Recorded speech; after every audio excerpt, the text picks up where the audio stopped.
अस्सलाम वालेकुम। आज वीडियो उन पेरेंट्स के लिए है जो अपने घरों को अपने बच्चों के लिए इमोशनली एक सेफ स्पेस बनाना चाहते हैं।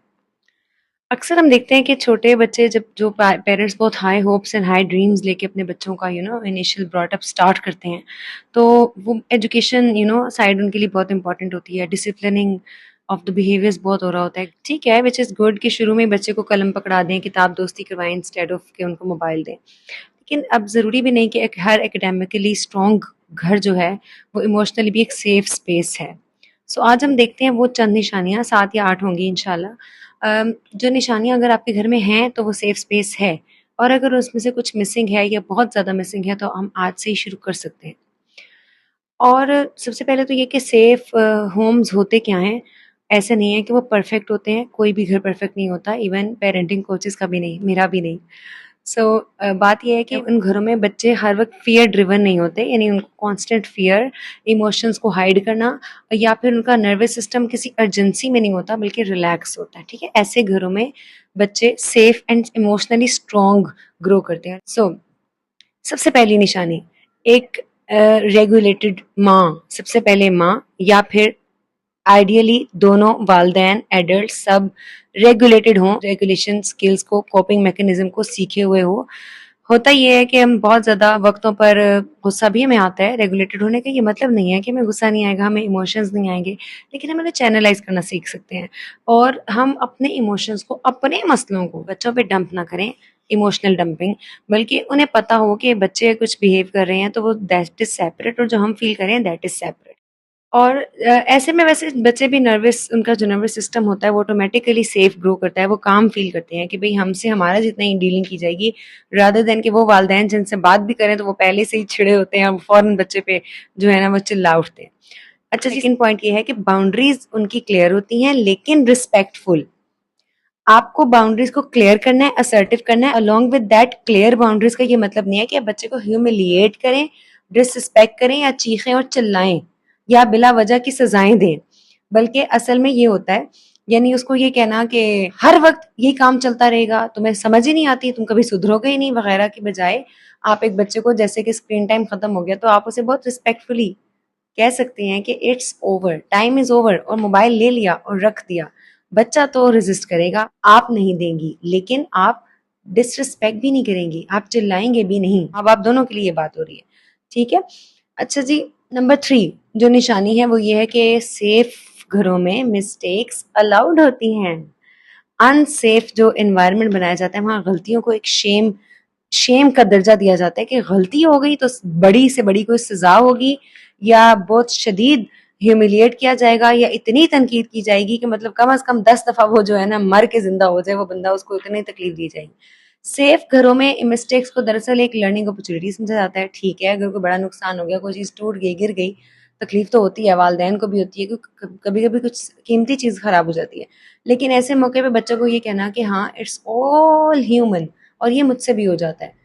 हम अपने बच्चों को बता सकते हैं कि हम बड़े होके हमसे भी चीज गिर जाती है, और गिरती है कि नहीं गिरती। सो मिस्टेक्स दरअसल उस घर में, ऐसे घरों में अलाउड होती हैं। उससे क्या होता है कि बच्चे अबाउट देयर मिस्टेक्स, जो एरर्स उनसे हो जाते हैं, वो ऑनेस्ट भी रहेंगे, और फिर वो रिस्पॉन्सिबिलिटी भी लेना सीखते हैं। अदरवाइज अगर आप उनको इतना शेम करें और पनिशमेंट दें, तो पनिशमेंट से, हर किस्म के एक्शंस की पनिशमेंट से रिस्पॉन्सिबिलिटी बहरहाल कम ही होती है, ज्यादा नहीं होती। नंबर 4, इसका मैं पहले बता दूं कि टॉपिक क्या है, कि children do not avoid parents. ये एक निशानी है। छोटे छोटे बच्चे तो ऐसे करते भी नहीं है, उनका तो एक अनकॉन्शियस कैपेसिटी में वो ग्रो कर रहे हैं, उनके लिए तो एक सेफ्टी अटैचमेंट फिगर है, वो तो चिपकते हैं आगे।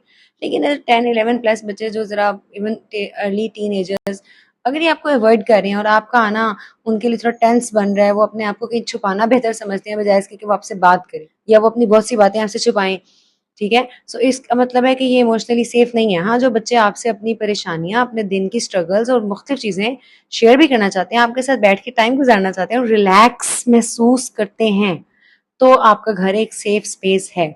और नंबर 5, सेफ होम्स में हर किस्म के इमोशंस अलाउड होते हैं। सिर्फ खुशी और नॉर्मल नॉर्मल सा सब कुछ नहीं, बल्कि कोई अपसेट है, दुखी है, रो रहा है, गुस्से में है, उसके साथ कि कोई अगर किसी का रिजल्ट डे आया है बच्चे का और वो उस दिन बहुत अपसेट है, उसने जो एक्सपेक्ट किया था उसके मुताबिक नहीं है, वो रोया भी है, फिर उसका मूड ऑफ है, लेकिन हमारा मतलब होता है कि ये जल्दी से सब कुछ फिक्स हो जाए भाई, तो फिक्स नहीं होता।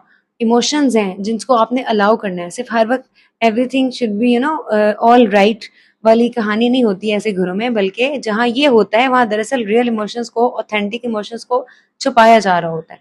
अगर आपके घर में हर किस्म के इमोशंस की स्पेस है, कोई अपसेट है तो आप उसको होने देते हैं, उसको अपने इमोशंस के साथ टाइम गुजारने देते हैं, तो दैट मीन्स कि आपके घर एक सेफ स्पेस है, because this is the real real real missing point. We can not control emotions.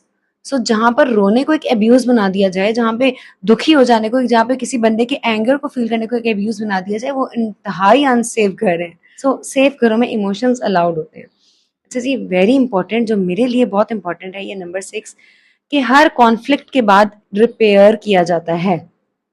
Conflict होता है, हम वालदैन का भी बच्चों से होता है, हर घर में होता है। लेकिन मुझे किसी ने कहा भी कि जब आप अपने बच्चों से अपोलोजाइज करती हैं तो इसका मतलब ये नहीं कि लेटर इन लाइफ वो आपको डिसरिस्पेक्ट मजीद करेंगे, कि आप तो हमेशा गलतियां ही करती रही हैं, आपके सॉरी कहने से ये होगा। I really completely disagree to this stance. But अभी मैं इस पे बात करूंगी कि जब आपसे कुछ गलती हो गई, आपने शाउट किया बिल्कुल ऐसी बात पे जिसमें बच्चा वाजंट गिल्टी, उससे कुछ गलती हो गई थी, या आपने उसको फिजिकली हर्ट किया, जो कि बिल्कुल नहीं होना चाहिए ऑफ कोर्स। अब कुछ ऐसा हो गया जो नहीं होना चाहिए था, अब क्या करना है? आप ये नहीं करेंगे कि बच्चे के साथ आपने कुछ गलत कर दिया तो खामोशी से उसको कॉम्पनसेशन में कोई गिफ्ट दिला दे, वो स्कूल से आएगा तो उसके मजे का खाना खिला दे। दिल में तो आपकी गिल्ट है, और आप उसको कवर कैसे करें, उसको बता नहीं रहे कि मैं उस वजह से तुम्हारे साथ ये कर रहा हूँ। नो, उसको इन सब चीजों की जरूरत नहीं थी। एक अपॉलॉजी, रिपेयर अपॉलॉजी से होता है। I am sorry, this was wrong, my behaviour was wrong. ठीक है, दिस इज हाउ आप हर कॉन्फ्लिक्ट के बाद एक रिपेयर करते हैं, तो उनको आप फ्यूचर में इमोशनल सिक्योरिटी का एक स्ट्रॉन्ग पिलर प्रोवाइड करते हैं। नंबर 7, जो फैमिली टाइम है वो इंटेंशनल होता है, प्लान्ड होता है। अब जबकि बच्चे बहुत छोटे हैं, जाहिर है आप लोग इंटेंशनल करने के लिए माँ बाप को खुद एफर्ट डालनी पड़ेगी कि let's talk together, let's talk about some good topics, जिसमें बच्चों के साथ किस्से कहानियां हो सकें, सो दैट बच्चे भी अपनी दिन भर की शेयरिंग करें और आपसे बातें करें, इकट्ठे बैठ के खाना खाना, और बेड टाइम कॉन्वर्सेशंस, जब रादर देन कि आप उन्हें लिटाएं और जल्दी से बस सो जाओ, चुप कर जाओ, बातें नहीं करो। अक्सर बेड में बच्चे बहुत सारी बातें करना चाह रहे होते हैं। वो बड़ी अच्छी चीजें हैं, वो एक इंटेंशनल भी हो सकता है, आप डेली उसको प्लान करके भी कर सकते हैं कि चलो आज हम लेट के, and that is a good technique to have connection, to build. कभी कभी जो कनेक्शन भी टूट जाता है, टू रीबिल्ड अगेन इसको, रात को सोने से पहले कुछ बातें। सही है।